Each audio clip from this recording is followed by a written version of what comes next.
ಎಲ್ಲರಿಗೂ ನಮಸ್ಕಾರ. ನಾನು ನಿಮ್ ಪೂಜಾ. ಭಗವದ್ಗೀತಾ ಅಧ್ಯಾಯ 2 ಶ್ಲೋಕ 12. ನ ತ್ವಿಹಾಮ ಜಾತು ನ ಸಂ ನ ತ್ವಮ ನಮೇ ಜನಾಧಿಪ ನ ಚೈವನ ಭವಿಷ್ಯಾಮ ಸರ್ವೇ ವಯಮತ ಪರಮ. ಇಲ್ಲಿ ಶ್ರೀಕೃಷ್ಣ ಹೇಳಾಕತ್ತಾರಿ, ನಾ ಇರದಿದ್ದ ಕಾಲವೂ ಇಲ್ಲ, ನೀ ನಮ್ಮತ್ತ ರಾಜರ್ ಇರದಿದ್ದ ಕಾಲವೂ ಇರ್ಲಿಲ್ಲ, ಇನ್ನು ಮುಂದೆ ನಾವ್ ಇರಂಗಿಲ್ಲನ್ನೂ ಕಾಲವೂ ಇಲ್ಲ ಅಂತ ಹೇಳತ್ತಾರ. ನನಗನಿಸ್ತೈತಿ ಇಲ್ಲಿ ಶ್ರೀಕೃಷ್ಣ ಆ ಯುಗಗಳ ಬಗ್ಗೆ ಮಾತಾಡತ್ತಾರ.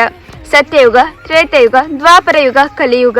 ಇಲ್ಲಿ ಶ್ರೀಕೃಷ್ಣ ಒಂದ್ ಮಾತು ಹೇಳ್ತಾರಲ್ರಿ, ನಾ ಹಿಂದ ಇರದಿದ್ದ ಕಾಲನೂ ಇಲ್ಲ, ಮುಂದ್ ಇರುವುದಿಲ್ಲ ಎಂಬ ಕಾಲನೂ ಇಲ್ಲ ಅಂತ.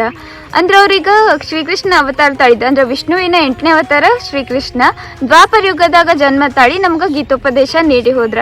ಅದ್ರ ಹಿಂದಿನ ಅವತಾರ ರಾಮನ ಅವತಾರ.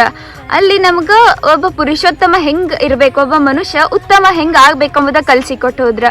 ಅದೇ ರೀತಿ ಕಲಿಯುಗದಾಗ ಕಲ್ಕಿ ಅವತಾರ ತೋರಿಸಿನೂ ಹೊಂಟಾರ.